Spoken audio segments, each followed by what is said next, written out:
On this day, 1187 of the Trump administration, just 197 days to go now until our presidential election. In fact, the president talked about the election today. He said the following, quote, "I think we're going to win in a landslide because, quote, a lot of people love Trump.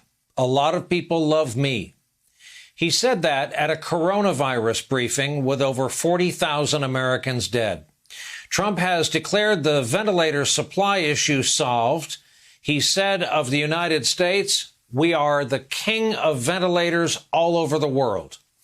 And he said once he solved the ventilator issue, the focus then shifted to, quote, "We'll get him on testing."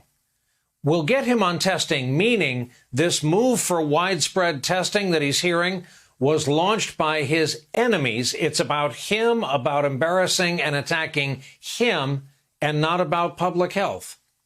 Again, today, he held up copies of articles that were positive. He's played TV clips in the briefing room of Andrew Cuomo saying nice things. The president gave his daily reminder of the Civil War death toll.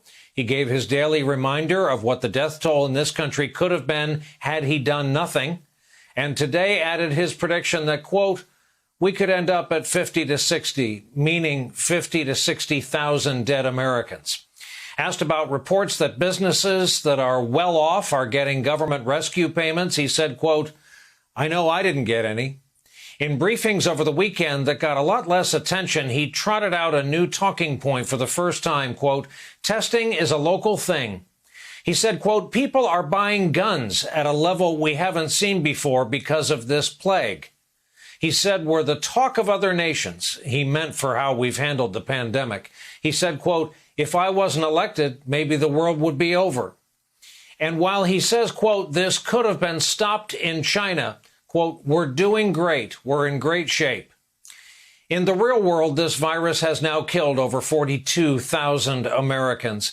There are at least 775,000 confirmed cases in this country alone, with only a tiny percentage of testing actually done. Worldwide, the number of confirmed cases has topped 2.4 million now. Over 169,000 have died. Today, the head of the World Health Organization warned the worst of the virus is ahead of us unless nations can find a way to work together.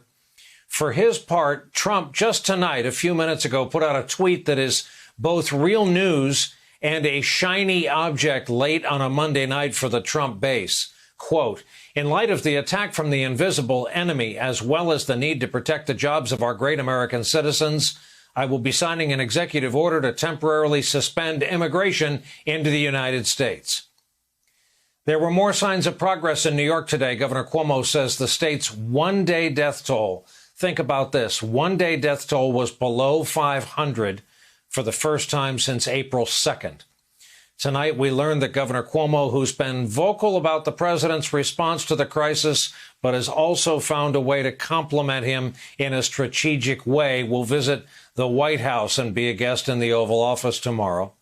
And while the president continues to talk up reopening the country, insisting we are turning a corner, concern about testing has not gone away. At the moment, as we keep saying, just over 1% of our national population has been tested. Here's how one emergency physician described the situation out there. Anyone and everyone needs to be tested at this point in time. Only then can we think about reopening the economy, let alone this country. Otherwise, we're setting ourselves up for failure, resurgence, and a second wave of COVID-19. There remains a shortage of tests as well as supplies. Governors in several states are urging the White House to come up with a national strategy to expand testing for the virus in order to head off an expected surge in new cases when states start lifting those restrictions. Trump repeatedly insists testing is the job of the states. And today at the White House, he suggested there are more than enough tests and implied governors just aren't looking in the right places. We provided each governor with a list of the names, addresses, and phone numbers of the labs where they can find additional testing capacity within their states. Some of the governors, like, as an example, the governor from Maryland didn't really understand the list. He didn't understand too much about what was going on. So now I think he'll be able to do that. It's pretty simple. but they have tremendous capacity. States need to assess their complete inventory of available capacity. Some states have far more capacity than they actually understand, and it is a complex subject, but some of the governors didn't understand it. The governor, as an example, Pritzker from Illinois, did not understand his capacity. The federal government has already made immense testing capabilities available. So you got it there. The governors don't understand. Maryland's governor, who resorted to cutting his own deal with South Korea to get 500,000 tests shipped here, offered his take on the president's comments. I think what the president may be referring to is that they sent out a list to each of the governors of all of the different lab facilities in their states, which most of the governors already knew where the lab facilities were in their states. So they were either federal health facilities that we've been desperately trying to get help from, or military installations, none of which were state-owned labs or facilities where we could actually do any testing. But I'm not sure what the president's referring to. I have a pretty good understanding of what's going on, and I appreciated the information that was provided by his team. But he wasn't there I'm not sure what he was trying to say. Trump insists he will convince American companies to increase production of critical testing equipment like swabs. He said shortly we'll have more swabs than we know what to do with. But former FDA Commissioner Scott Gottlieb says it's going to take time. The testing isn't going to be in place, and also the contact tracing, the ability to do the work of tracking down everyone who's sick or who might have been in contact with people who are sick. A good rule of thumb would be about 1% of the population on a weekly basis. We're not going to be there. We're not going to be there in May. We're not going to be there in June. Hopefully we'll be there by September. And this whole time, the back and forth over testing capability continues. The president seems to be taking any criticism on that front personally. Remember, it was all ventilators. And the reason it was all ventilators, they said there's no way he'll ever be able to catch this one. And not only did we catch it, we are now the king of ventilators all over the world. And that wasn't playing well. So then they said, testing.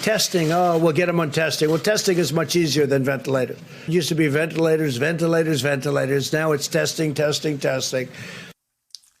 Meanwhile, the governors of Georgia, South Carolina, Tennessee, taking steps to reopen their states, even as people there continue to die from this. There have been scattered protests in some parts of the country with people demanding governors lift stay-at-home orders. A couple of folks brought their AR-15s just in case. In Colorado, some healthcare workers on Sunday stood up to protesters calling for an end to Colorado's restrictions. For days, the president's been encouraging a reopening of the country's economy. One big example of economic distress, despite efforts by the White House to shore up the market, the disappearing demand for oil.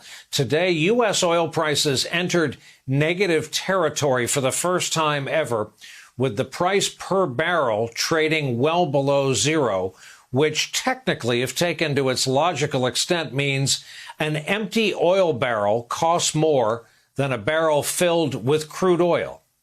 There's also the question of the president's credibility. New NBC News Wall Street Journal polling finds only 36% of the people polled trust what Trump says about the virus. 52% do not.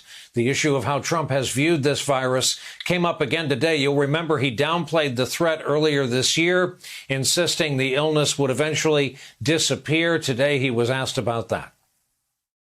Are you concerned that downplaying the virus maybe got some people sick? And a lot of people love Trump, right? A lot of people love me, see him all the time, right? I guess I'm here for a reason, you know? To the best of my knowledge, I won. And I think we're going to win again. I think we're going to win in a landslide. In January, a certain date, you know the date better than I do, we put on a ban of China where China can't come in. And before March, we put on a ban on Europe where Europe can't come in. So how could you say I wasn't taking it seriously?